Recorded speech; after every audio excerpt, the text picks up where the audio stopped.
now, especially after all this heavy information. We're looking at the compulsory vaccination laws in this country just for school and in this state, daycare. I mean, how many people are aware that you cannot get your child into daycare in this state except with a medical exemption? Can I get a show of hands? How many people are aware of that?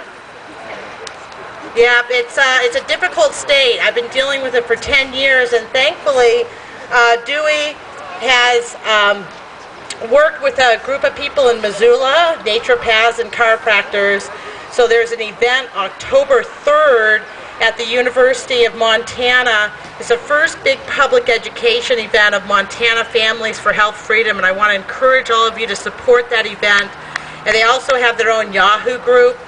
And if we don't work on networking our individual states, we'll only have ourselves to blame. Really, that is the whole reason we founded Vaccination Liberation, was to strongly network states.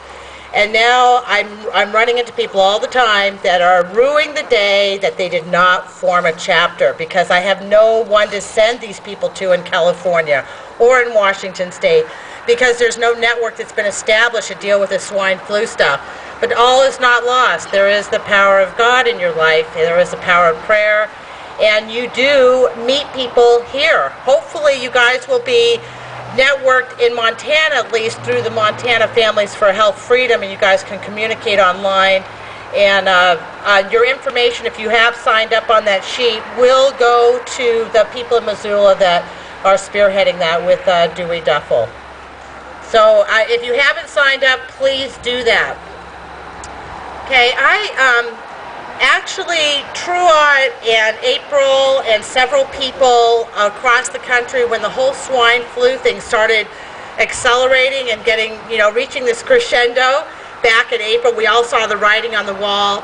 And Diane Miller, who is the director of the National Health Freedom Coalition, she's an attorney in Minnesota, and she called me, as well as our Oklahoma chapter leader, Catherine Rutt, who is a chapter leader of, both Vaccination Liberation and the National Health Freedom Coalition. So they were all like, we need to combine our energies and form, something nationally. So we did a conference call, and we put together pandemicfluonline.com so that all of our literature that we have on this table is downloadable from pandemicfluonline.com.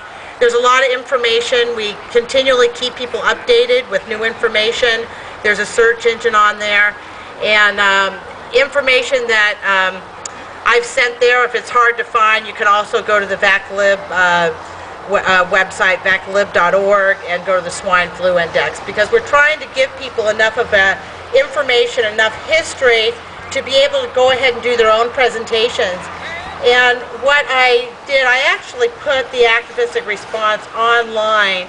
I said, and I'm just going to read to you what I put in our Idaho server, because it's easier. It'll make it tighter, because I know you're tired of listening. I mean, April had the most fantastic, amazing presentation. Then there's Tru Ott.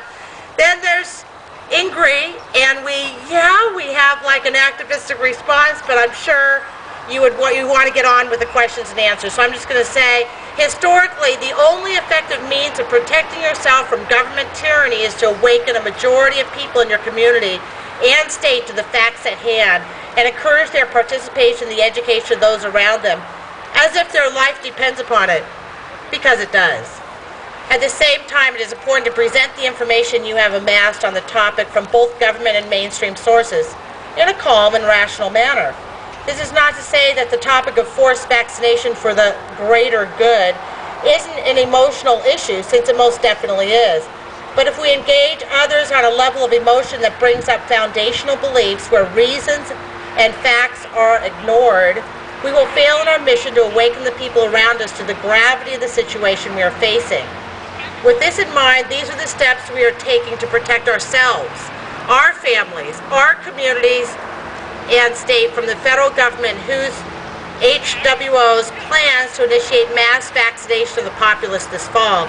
It is important to remember that the glitch in their plans will be when local public awareness is raised to a level where the administrators will not be able or willing to administrate their plans. That is the goal.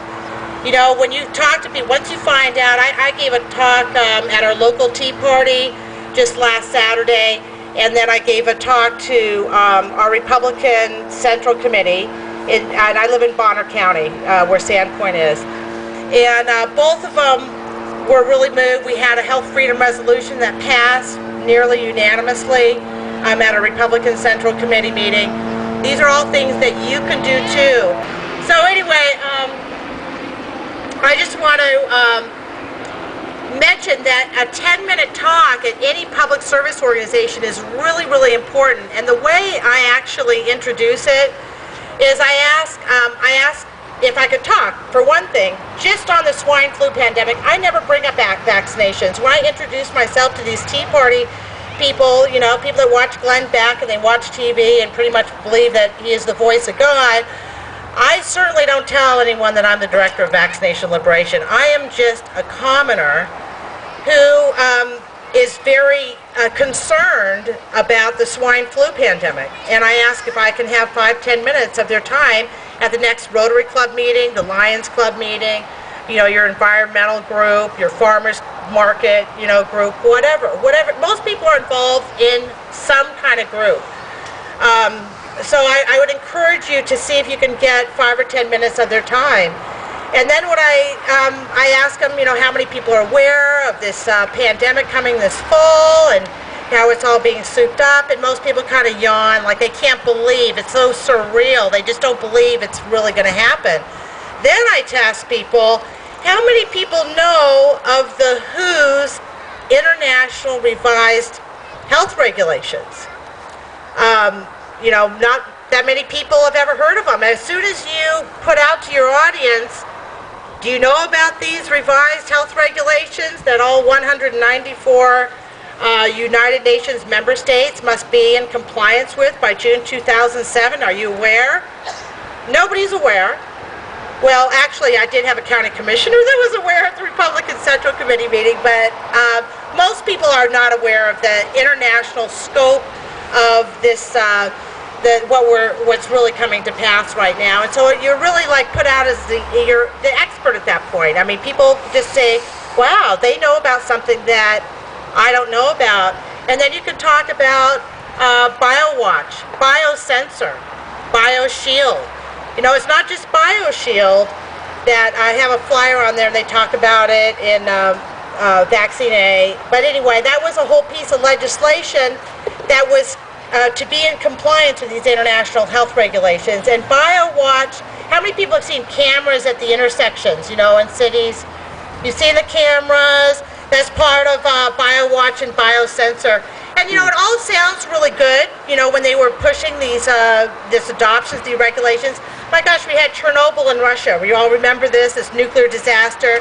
You know, with BioWatch and BioSensor, they would detect the nuclear release right away and be able to evacuate people and also have the nation's stockpile of medical countermeasures. Of course, the medical countermeasures that are in our nation's stockpile are only pharmaceutical company products, so they're making a killing developing these deadly and dangerous products for us to use. But the real caveat is that, I mean, with, you know, there's all kinds of implications of the police state with the international health regulations being enforced in the 194 nation states. So, you know, you see the cameras in London. So it's all seemingly good, but the overall result of what we're seeing now, it doesn't sound real good. it really doesn't. So it really is up to the grassroots to educate your community. And the way I pretty much do it, I'm just going to go ahead and read a little bit from my introduction and encourage people to get flyers. I basically, let me just, okay, through Project BioShield, 2 unelected bureaucrats essentially turn our country into a state of medical martial law. The pharmaceutical companies under contract with the Department of Health and Human Services to produce these medical countermeasures have been released of all liability